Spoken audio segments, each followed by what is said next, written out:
Hello dear students, आज के session हमारे पास जे एडवांस का नेक्स्ट लेवल क्वेश्चन है जो कि हमारे एक स्टूडेंट ने एज अ डाउट जो है क्वेश्चन सेंड किए हुए हमारे पास। ठीक है, तो चलिए क्वेश्चन को एकदम केयरफुली जो है आराम से पढ़ते हैं, उसके बाद इसको सॉल्व करते हैं। Okay guys, so our first question is a balloon is ascending at the constant rate of 9.8 meter per second at a height of 98 meter above the ground. When a packet is dropped from it, if time taken by the packet to reach the ground is 1 plus root 3 into lambda second दे रखा है। Find आपको बताना है value of lambda क्या होगा। Okay, यहाँ पे जी की वैल्यू जो दे रखा है बेटा वही यूज करना है, क्योंकि क्वेश्चन में ये वैल्यू देने का उसका कुछ मकसद है। क्लियर है? आया समझ में? तो आई होप यार क्वेश्चन आपको अच्छे समझ आया होगा। पहले ध्यान से जो क्वेश्चन को रीड करो, उसके बाद यहाँ पे सोल्यूशन को समझते हैं। Guys let's see the solution बेटा, समझते हैं यहाँ पे इसके कॉन्सेप्ट को। सबसे पहले यहाँ पे थोड़ा एफपीडी बनाते हैं। ठीक है, ये आपके पास यहाँ पे ऐसा एक वॉल्यूम है। ठीक है, ऐसे यहाँ पे कोई पैकेट वगैरह जो भी होगा बंधा होगा। ठीक है, ऐसा ये जा रहा है ऊपर। कितने से जा रहा है?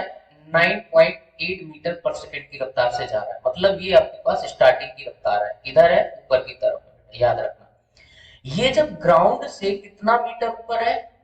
98 मीटर। बेटा समझना, 98 मीटर जब ऊपर है तो यहाँ से पैकेट जो है नीचे की तरफ क्या करता है? ड्रॉप करता है। बट एक चीज यहाँ पे समझने की है कि बॉलून किधर जा रहा है? 9.8 मीटर पर सेकंड की रफ्तार से ऊपर जा रहा है। मतलब इनिशियल रफ्तार जो पैकेट की होगी ना, वो कितनी होगी? 9.8 मीटर पर सेकंड अपवर्ड डायरेक्शन में।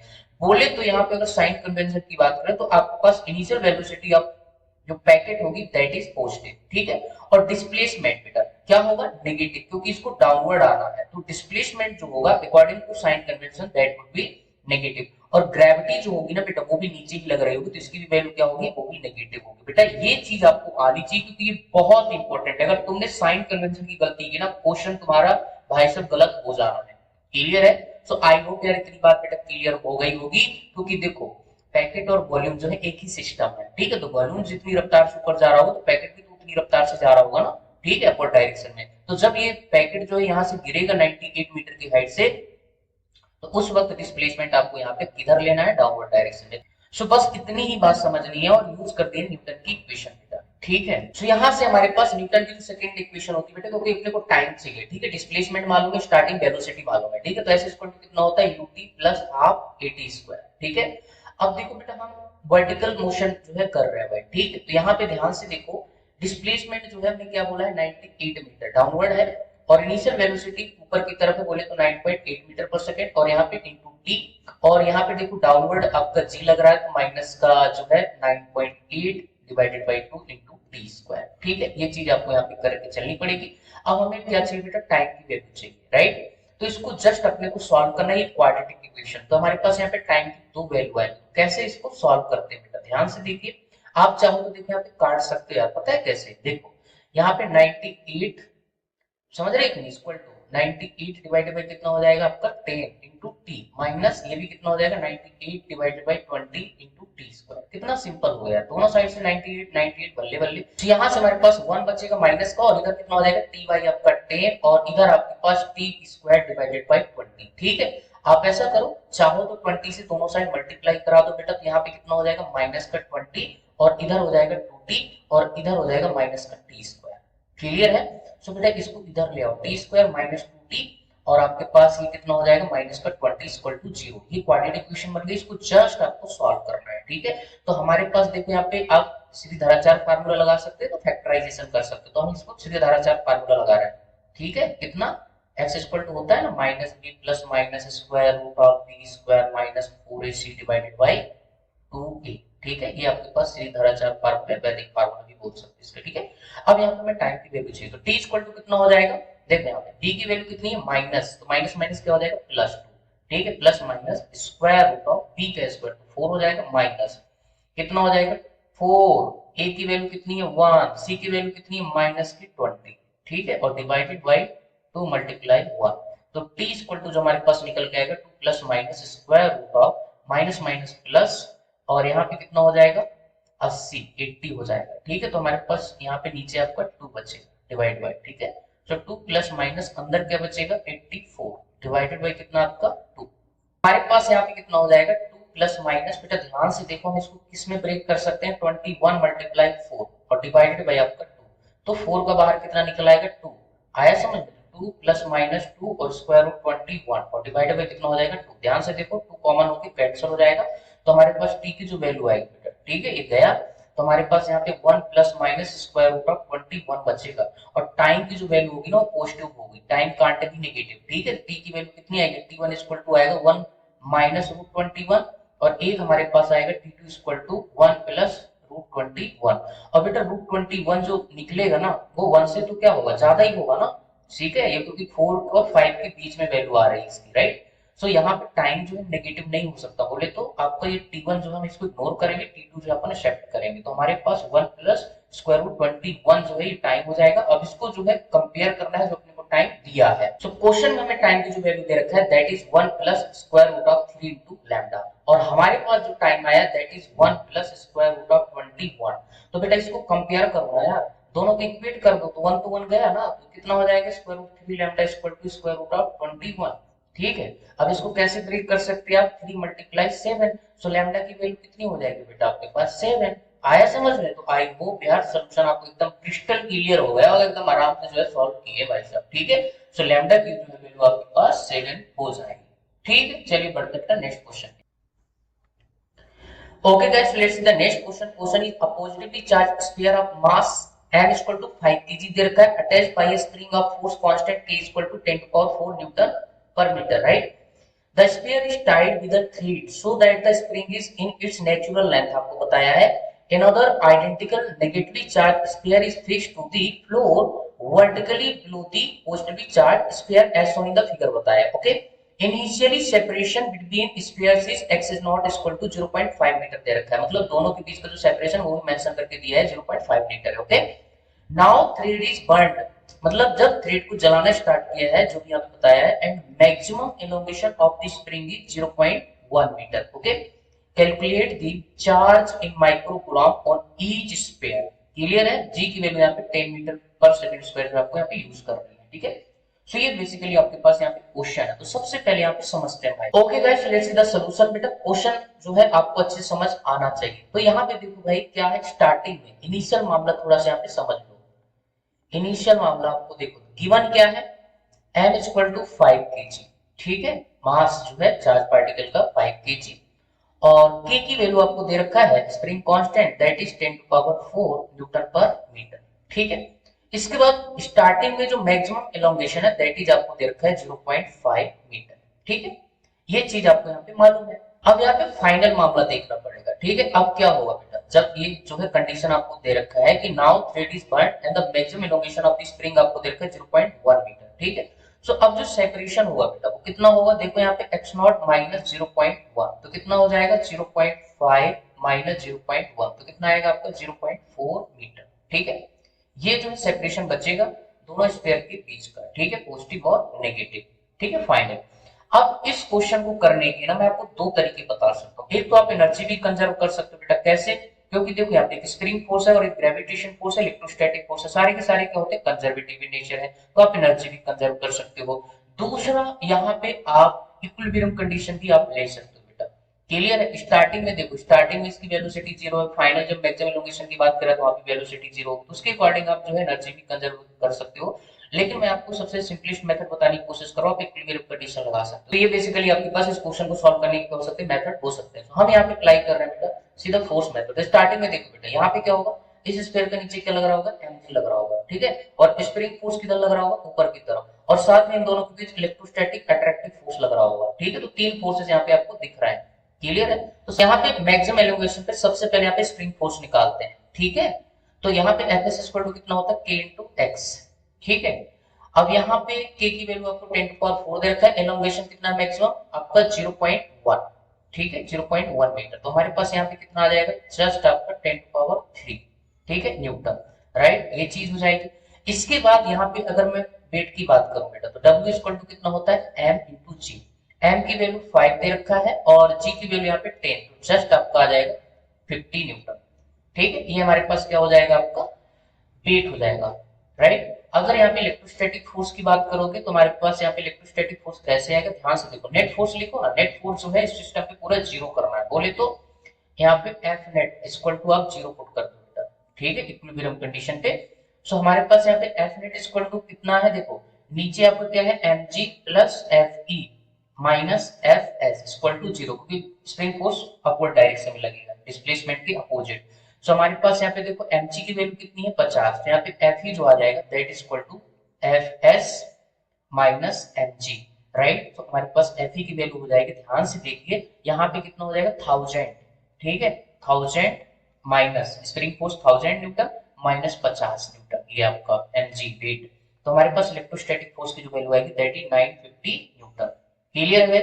सो आई होप यार ये चीज आपको समझ आई होगी। जब हमारे पास इलेक्ट्रोस्टैटिक फोर्स आ गया है तो बाकी कहानी अपन आराम से सॉल्व कर देंगे। अब फोर्स, अब यहाँ पे फाइंड करेंगे electrostatic force. F equal to कितना है, F की वैल्यू अपने को मालूम है, लेकिन अपने को फोर्स की वैल्यू यहाँ पे लिखनी पड़ेगी। F equal to K Q1 Q2 divided by R square. This is the electrostatic force between both charges. Clear है? अब यहाँ पे देखो K बोले तो 1/4 पाई एप्सिलॉन, इसकी वैल्यू रखोगे तो 9 मल्टीप्लाई 10 टू पावर 9। दोनों के दोनों चार्ज बराबर है बट साइन वाइज अपोजिट है, तो इसका मैग्नीट्यूड लिखो तो कितना है आपको आएगा Q square, Q1 equal to Q2 तो Q स्क्वायर।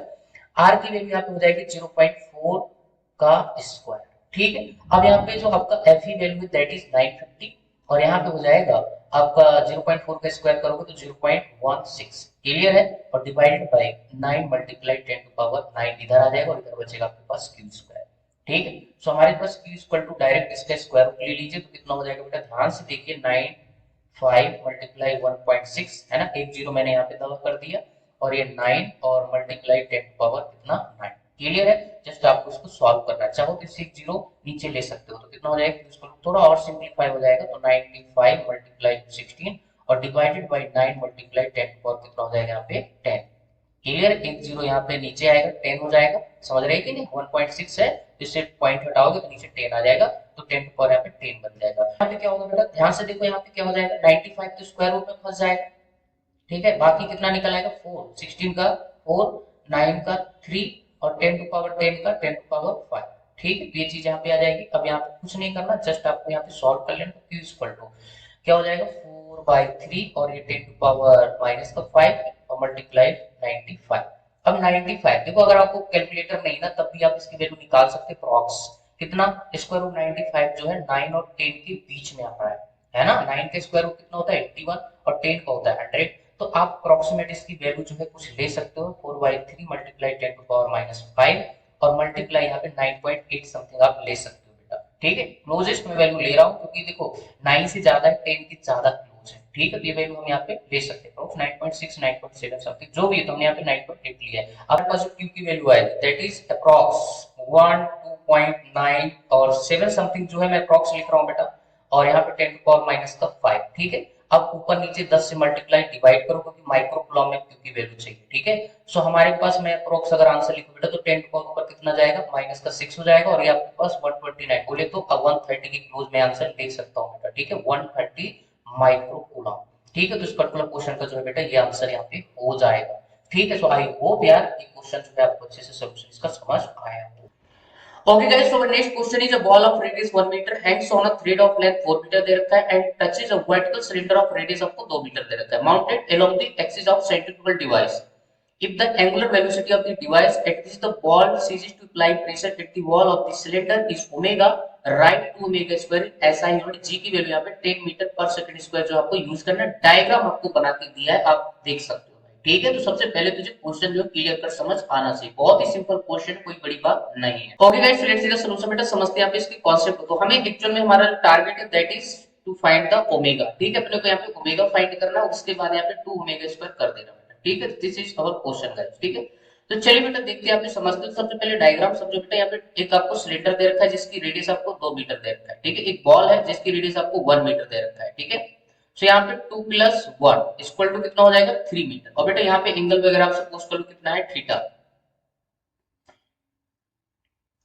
क्लियर? तो यहाँ पे ध्यान से देखो, मैं यहाँ पे ट्रायंगल जो फॉर्म कर रहा हूँ, देखो ये आपको कुछ ऐसे यहाँ पे बनेगा। क्लियर है?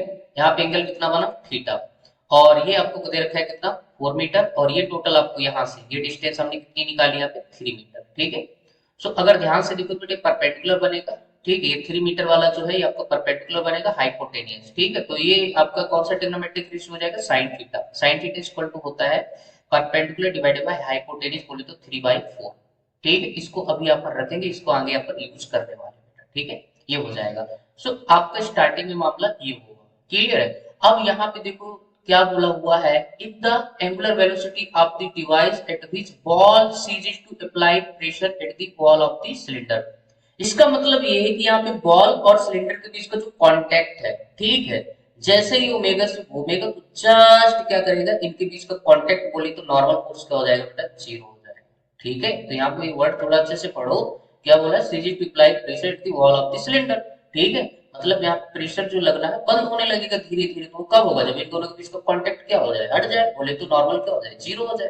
ठीक है, सो यहाँ पे बेटा जब ये घूमेगा तो यहाँ पे 3 मीटर की रेडियस में ये क्या है, हॉरिजॉन्टल सर्कल में जो है आपका जो है बॉल घूमने वाला है। कैसे, देखो यहाँ क्या होगा। सो यहाँ पे क्या होगा बेटा, फाइनल देखो यहाँ पे आपके पास ये कुछ ऐसी यहाँ पे कहानी ऐसी बनेगी।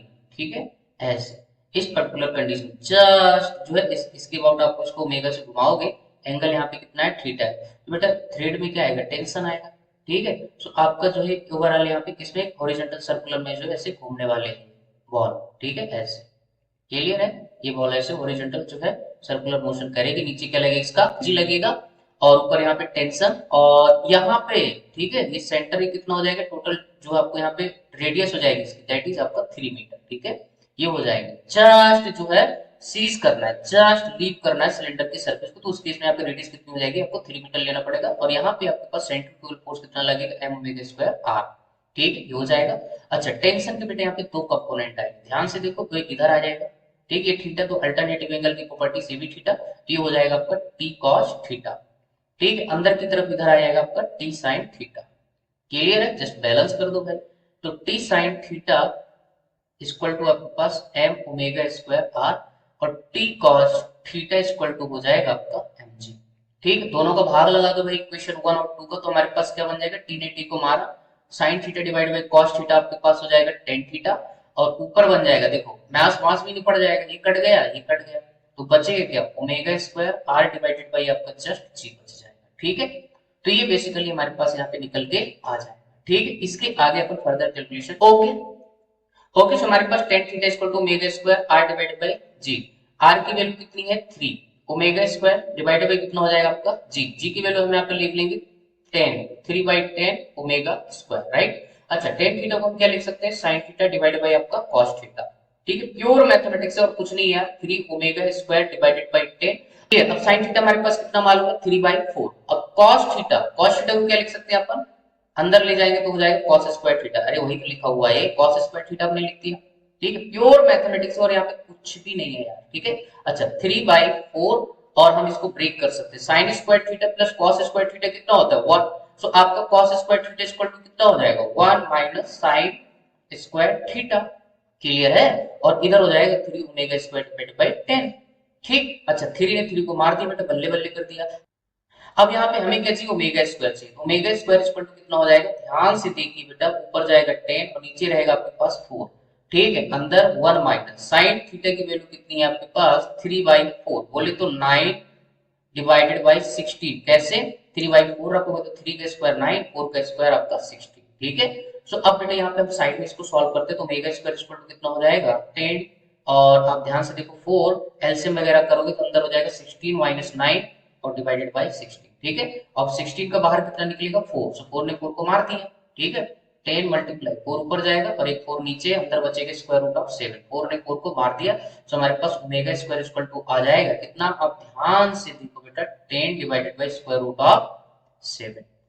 क्लियर है, तो ये चीज यहाँ पे आ जाएगी। अब चाहो तो आप देखो ओमेगा स्क्वायर हमारे पास आ चुका है, अब हमें क्वेश्चन में क्या पूछा गया है, 2 ओमेगा स्क्वायर जो है ऐसा ही पूछा गया, तो दोनों साइड 2 से मल्टीप्लाई कर दो, तो 2 ओमेगा स्क्वायर इधर कितना हो जाएगा 20, ऊपर चाहो तो आप √7 का रेशनलाइजेशन करो बेटा, √7 मल्टीप्लाई डिवाइड, तो नीचे कितना हो जाएगा, जस्ट 7 हो जाएगा बेटा।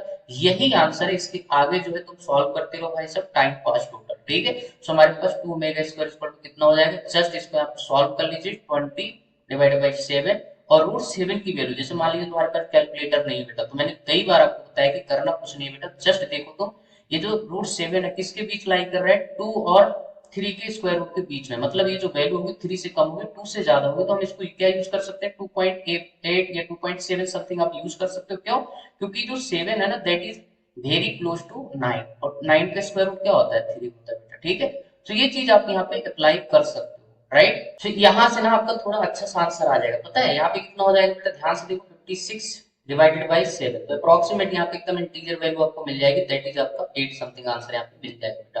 अब ये 2 से भाग मत लगाने लग जाना पाएगा, क्योंकि बेटा यहाँ पे आपसे 2 मेगा स्क्वायर की ही वैल्यू पूछा है, ठीक है। तो ऐसा यूनिट में जो है आपके पास यहाँ पे आंसर आ जाएगा। तो ये था यार ओवरऑल आपके सारे क्वेश्चन का डिस्कशन। आई होप यार आपको अच्छे से सारे क्वेश्चन के सॉल्यूशन समझ आ गए होंगे। अगर अभी भी कोई डाउट है तो मुझे कमेंट सेक्शन बेटा जरूर बता देना। नेक्स्ट वीडियो में हम आपका जो है डाउट जरूर सॉल्व करने की कोशिश करेंगे। बाकी जो स्टूडेंट है जिनको भी कुछ लगता है फिजिक्स में कोई सा भी प्रॉब्लम है, कोई डाउट है, तो हमारे साथ आप जुड़ के आप कहीं ना कहीं अपने जो है प्रॉब्लम सॉल्विंग स्किल जो है इंप्रूव कर सकते हो और आपकी प्रिपरेशन में एक बेहतर जो है मुकाम दे सकते हो बेटा। टेलीग्राम चैनल का लिंक आपको जो है डिस्क्रिप्शन में मिल जाएगा, आप ज्वाइन करके वहां पे मैसेज करके आप ज्वाइन कर सकते हैं, ठीक है। कंटिन्यू जो है अपनी प्रिपरेशन को हमारे साथ आगे बढ़ा सकते हैं, ठीक है। तो चलिए फिर मिलते हैं आपको नेक्स्ट वीडियो, तब तक के लिए थैंक यू यार, good luck to all. Video अच्छा लगे तो लाइक करना, चैनल को सब्सक्राइब जरूर कर देना, ताकि सारे वीडियो आप तक पहुंच सके और आपकी प्रिपरेशन हमारे वीडियो हेल्प कर सके। Okay, thank you for watching.